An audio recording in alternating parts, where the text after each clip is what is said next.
Okay. So. I have everything, alright, maxed out. We're good. We want to play some team deathmatch, or we want to go to sleep, or what character do we want to look at, or what? Anything you guys want to see? Like I can show you, if you have questions about any other characters, I can show you how to use them. Because I think I've gotten pretty good as all of them. Let me just say, at one point or another, I have owned as all of them, and I have been very bad at all of them at some point, I'm sure.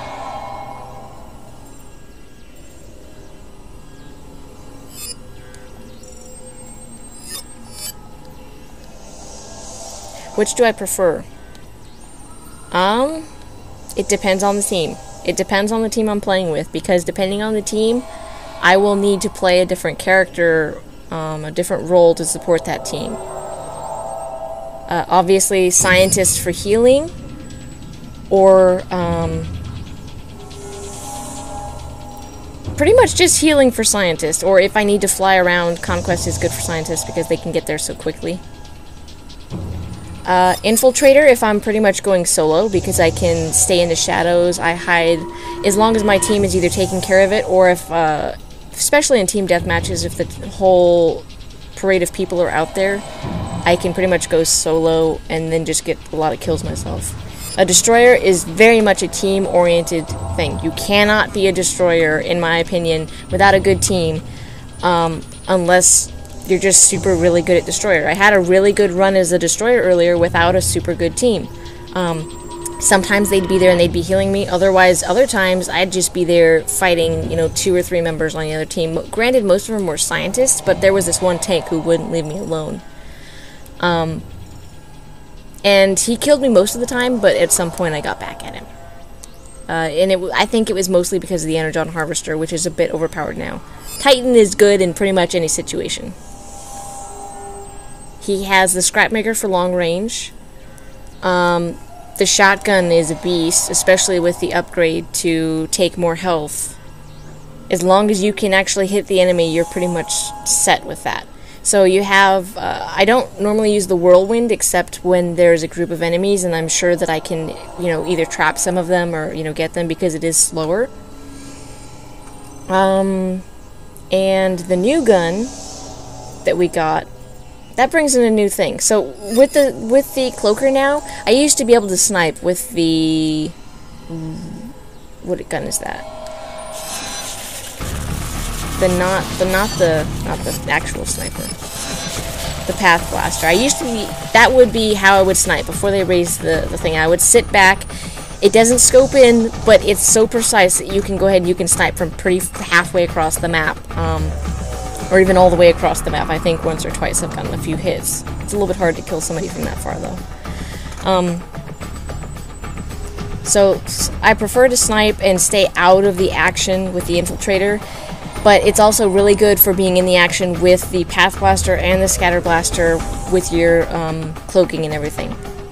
So that's good both ways, but I prefer, personally, to play that as a solo and from far away. Destroyer. Medium range, team-based only. You have to know to stay out of the way of other, depending on the players. When it comes to cloakers and scientists, you have to get close enough to be able to take them out. Otherwise, you're going to get killed really fast. So I always use the shield to bring them closer because they can't penetrate it. You can always walk to the other side if they try to circle around. So you can always bring them in closer by using the shield. And then once you get them in close enough, then your 3 weapons suddenly are the best thing in the world. Also the heat-seeking missiles, which are great for scientists, because plenty of scientists right now are chilling in vehicle mode, and sometimes you can get tanks and scouts and other destroyers. And the frag, the magma frag, the A4 pulsar cannon, that's okay. It's the same as the magma frag in that you have to either have really good aim, or you have to be able to lead the players onto it, which again, the shield is everything for the destroyer.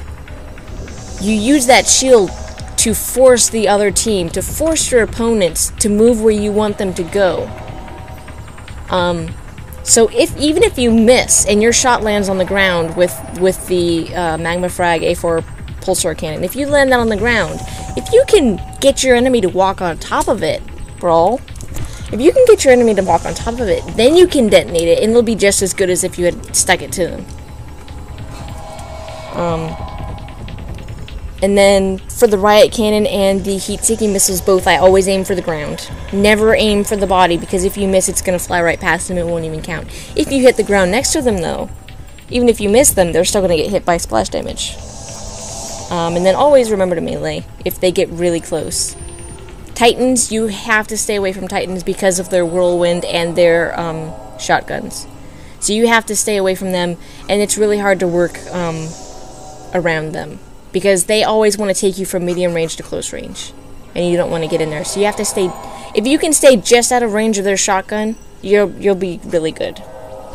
That's usually where the team comes in, because the destroyer is fantastic with a team, because if you can get the other team to not even focus on you, if they're not even shooting at you and you're just helping your team by throwing up the shield, you know, providing them some sort of support, the other players might be attacking the scientist, which might be healing you, or another teammate, and you can go ahead and focus on where the enemy's going to be so that you can actually get the shots to land. You can actually get headshots and all that other good stuff, direct shots with your heavy weapons, which is what the destroyer is great at. The Titan is great, both long range and close range. It's really bad at medium range. The Scrap Maker is fantastic, and in my opinion a little bit overpowered, just a bit. I think they upped the power after the last thing. The shotgun is overpowered with the upgrade. That thing is fantastic. Like I said, as long as you can hit the enemy, you'll be pretty much set. And even though the Scrap Maker has a wide spread, it's not that bad. You can still get a lot of hits from far away. You can kill somebody on the other halfway across the map. I don't want to say the other side of the map, but you can kill somebody halfway across the map with the Scrap Maker. It's not that inaccurate. And the scientists, like I said, pretty much team-based.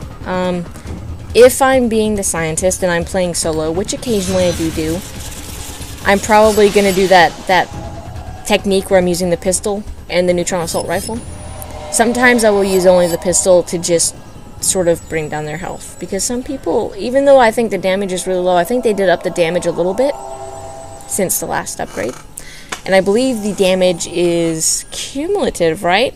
Successive marks increase the armor reduction effect. So yeah, so you can hit them a couple times with the orbital pistol, and that will do more damage than if you just hit them once with it.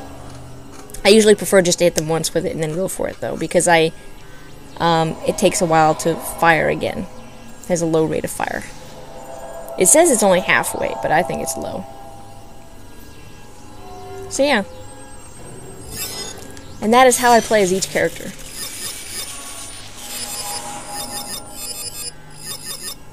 And I'm really interested. Break-a-Beat here has been randomized, and is both Autobot and Decepticon. His colors are close enough that it's pretty much imperceptible, so I think I'm going to leave the colors on him untouched. Was there anything else? I need to get a drink of water. I'm killing my voice, I'm talking too much.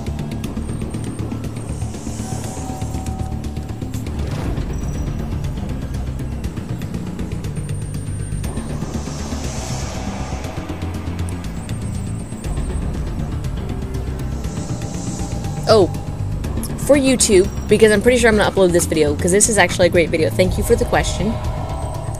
I'm going to upload this to YouTube. Don't forget to enter my contests, where you can win fun goodies like these dog tags, or a poster, or a thing from the Hall of Fame from BotCon, or what have you. Don't forget to enter my contest, and tomorrow, Monday and Tuesday, both, I am going to have off from work, and I am going to try and play in Livestream. Also, we're having a podcast. We are going to do a live podcast tomorrow evening from starting around 8:30 or 9 p.m. Central Standard Time. And it's going to be all about Fall of Cybertron. We do this podcast pretty much every week, but normally it's not live. It's only you have to download it from geekexistence.com. So we're going to do this one live.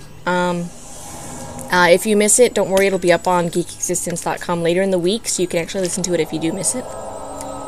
Because I know some of you are probably going to be, it's probably going to be middle of the night for some of you people. But yeah.